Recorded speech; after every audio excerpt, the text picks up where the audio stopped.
నాకు ఒకవేళ జ్వరం వచ్చిందనుకోండి, నన్ను చెడ్డవాడు అంటే ఎట్లా ఉంటుంది? నాకు క్యాన్సర్, జ్వరం, ఏదో ఒక శారీరక రోగం వచ్చినప్పుడు మనం ఎవరిని చెడ్డవాడు మంచివాడు అని చెప్పేసి వ్యత్యాసం చూపించం కదా. సో వ్యాధి వచ్చినవాడు అంటాం, కానీ దాని చెడ్డవాడు మంచివాడు is all about your character. దాన్ని శీలం అంటారు కదా. శీలము క్యారెక్టర్కి సంబంధించిన విషయం.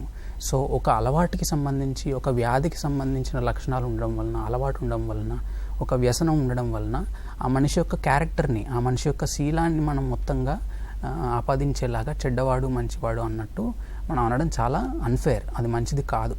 దానివలన ఇంకా ఎక్కువ అవుతుంది ప్రాబ్లం, కానీ తక్కువ మాత్రం కాదు. రెండు రకాలుగా మనం చూసుకోవచ్చు ఇక్కడ. ఒకటి, ఆల్కహాల్ కన్జంప్షన్ అనేది, అంటే మద్యపాన వ్యసనంలో మనిషికి జనరల్గా తెలుసు తప్పు చేస్తున్నట్టు కొంతమందికి తెలుసు ఉంటుంది, ఇన్సైట్ ఉంటుంది వాళ్ళకి, అంటే అర్థం చేసుకుంటారు, వాళ్ళకి అర్థం చేసుకుంటారు. బికాస్ దాని వలన హార్మ్ఫుల్ ఎఫెక్ట్స్ ఎక్కువగా ఉంటాయి కాబట్టి. ఏది ఆల్కహాల్ యూజ్ డిసార్డర్స్లో వన్ ఆఫ్ ద సిమ్టమ్స్ మనము హార్మ్ఫుల్ యూస్ అని చెప్పేసి అనుకున్నాం కదా.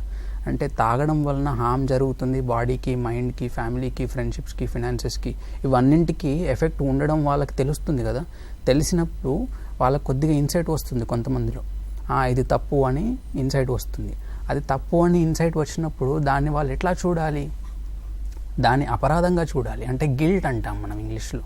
గిల్ట్గా చూస్తే alcohol use disorder, alcohol dependence నుండి బయటికి వచ్చే అవకాశం ఎక్కువగా ఉంటుంది. ట్రీట్మెంట్లో కూడా మేము చేస్తున్నప్పుడు ఆ గిల్ట్ కాంపోనెంట్, ఆ అపరాధం అనే కాంపోనెంట్ ఎక్కువగా ఎక్స్పీరియన్స్ అయితే ప్రోగ్రెస్ అయ్యే అవకాశం ఎక్కువగా ఉంటుంది. ఇప్పుడు మీరు అన్న షేమ్ ఏదైతే ఉందో దాన్ని మనం అవమానం అంటాము. అవమానంగా చూసారనుకోండి, ఆ ట్రీట్మెంట్ ప్రోగ్రెస్ అయ్యే అవకాశం తక్కువగా ఉంటుంది. ఇంట్లో వాళ్ళు కూడా మాట్లాడుతున్నప్పుడు అవమానించినట్లు మాట్లాడడం జరుగుతుంది కాబట్టి, చెడ్డవాడి కింద చూస్తున్నట్టు మాట్లాడినట్టు అవకాశం ఉంటుంది కాబట్టి ట్రీట్మెంట్ సరిగా పనిచేసే అవకాశం తక్కువ.